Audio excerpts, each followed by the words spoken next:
हरिओम। जब से सती जी ने जाकर शरीर त्याग किया तब से शिव जी के मन में वैराग्य हो गया और वे सदा श्री रघुनाथ जी का नाम जपने लगे और जहाँ तहाँ श्री रामचंद्र के गुणों की कथाएं सुनने लगे। चिदानंद सुख के धाम मोहम्मद और काम से रहित शिव जी संपूर्ण लोगों को आनंद देने वाले भगवान श्री हरि श्री रामचंद्र जी को हृदय में धारण करके भगवान के ध्यान में मस्त हुए पृथ्वी पर विचरने लगे। वे कहीं मुनियों का ज्ञान उपदेश करते और कहीं श्री रामचंद्र जी के गुणों का वर्णन करते थे। यद्यपि सुजान शिव जी निष्काम हैं, तो भी वे भगवान अपने भक्त सती के वियोग के दुख से दुखी हैं। इस प्रकार बहुत समय बीत गया। श्री रामचंद्र जी के चरणों में नित्य नई प्रीति हो रही है। शिव जी के कठोर नियम, अनन्य प्रेम और उनके हृदय में भक्ति की अटल टेक को जब श्री रामचंद्र जी ने देखा तब कृतज्ञ उपकार मानने वाले कृपालु रूप और शील के भंडार महान तेजपुंज भगवान श्री रामचंद्र जी प्रकट हुए। उन्होंने बहुत तरह से शिव जी की सराहना की और कहा कि आपके बिना ऐसा कठिन व्रत कौन निभा सकता है। श्री रामचंद्र जी ने बहुत प्रकार से शिव जी को समझाया और पार्वती जी का जन्म सुनाया। कृपा निधान श्री रामचंद्र जी ने विस्तार पूर्वक पार्वती जी की अत्यंत पवित्र करनी का वर्णन किया। फिर उन्होंने शिव जी से कहा, हे शिव जी, यदि मुझ पर आपका स्नेह है तो अब आप मेरी विनती सुनिए। मुझे यह मांगे दीजिए कि आप जाकर पार्वती जी के साथ विवाह कर लें।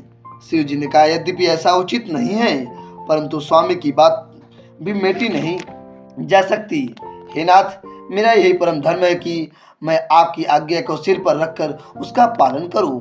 माता पिता और गुरु स्वामी की बात को बिना ही विचारे शुभ समझकर करना मानना चाहिए।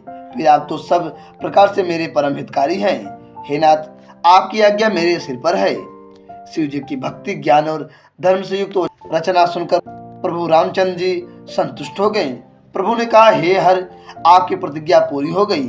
अब हमने जो कहा है उसे हृदय में रखना। इस प्रकार कहकर श्री रामचंद्र जी अंतर्धान हो गए। शिव जी ने उनकी वह मूर्ति अपने हृदय में रख ली। उसी समय सप्तर्षि शिव जी के पास आए। प्रभु महादेव जी ने उनके अत्यंत सुहावने वचन कहे, आप लोग पार्वती के पास जाकर उनके प्रेम की परीक्षा लीजिए और हिमाचल को कहकर उन्हें पार्वती को लिवा लाने के लिए भेजिए तथा पार्वती को घर भिजवाइए और उनके संदेह को दूर कीजिए। ऋषियों ने वहां जाकर पार्वती को कैसे देखा, मानो मूर्तिमान तपस्या ही हो। मुनि बोले, हे शैल कुमारी, सुनो, तुम किस लिए इतना कठोर तप कर रही हो? तुम किसकी आराधना करती हो और क्या चाहती हो? हमसे अपना सच्चा भेद क्यों नहीं कहती? पार्वती ने कहा, बात कहते मन बहुत सच जाता है। आप लोग मेरी मूर्खता सुनकर हंसेंगे। मन ने हट पकड़ लिया है, वह उपदेश नहीं सुनता और जल पर दीवार उठाना चाहता है। नारद जी ने जो कह दिया उसे सत्य जानकर मैं बिना ही पांग के उड़ना चाहती हूँ। हे मुनियों, आप मेरा ज्ञान तो देखिए, मैं सदा शिव जी को ही पति बनाना चाहती हूँ।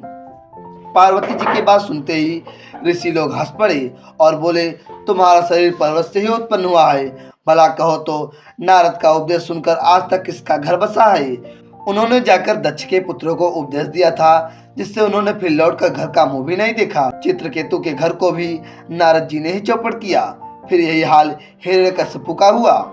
जो स्त्री पुरुष नारद की सीख सुनते हैं वे घर बार छोड़कर अवश्य ही भिखारी हो जाते हैं। उनका मन तो कपटी है, शरीर पर सज्जनों के चिन्ह हैं, वे सभी को अपने समान बनाना चाहते हैं। उनके वचनों पर विश्वास मानकर तुम ऐसा पति चाहती हो जो स्वभाव से ही उदासीन, गुणहीन, निर्लज, बुरे बेस वाला, नरकपलों की माला पहनने वाला, कुलहीन, बिना घर बार का, नंगा और शरीर पर सांपों को लपेटे रखने वाला है।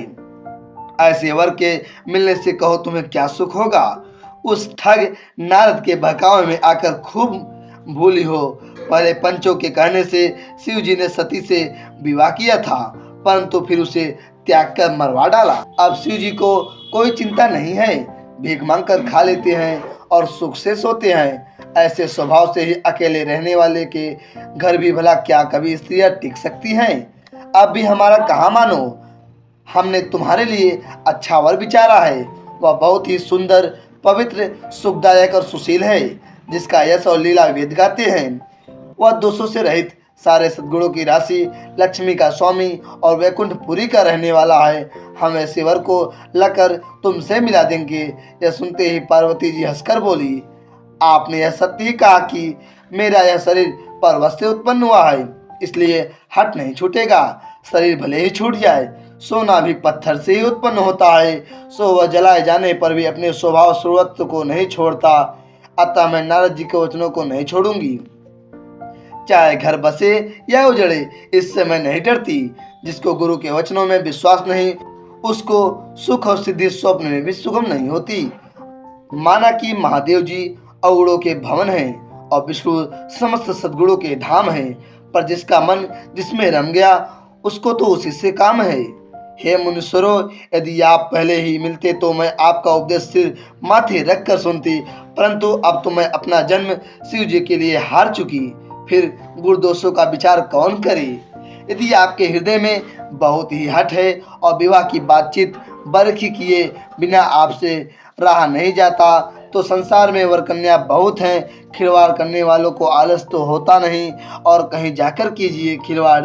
मेरे तो करोड़ों जन्मों तक यही हट रहेगा कि या तो शिव जी को करूंगी, नहीं तो कुमारी ही रहूंगी।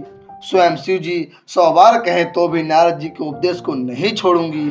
जगत जननी पार्वती जी ने फिर कहा कि मैं आपके पैरों पड़ती हूँ, आप अपने घर जाइए, बहुत देर हो गई है।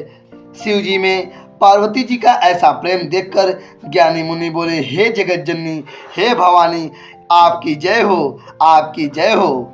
आप माया हैं और शिव जी भगवान हैं, आप दोनों समस्त जगत के माता पिता हैं। यह कहकर मुनि पार्वती जी के चरणों में सिर नवाकर चल दिए। उनके शरीर बार बार पुलकित हो रहे थे। मुनियों ने जाकर हिमवान को पार्वती जी के पास भेजा और वे विनती करके उनको घर ले आए। फिर सप्त ऋषियों ने शिव जी के पास जाकर उनको पार्वती जी की सारी कथा सुनाई।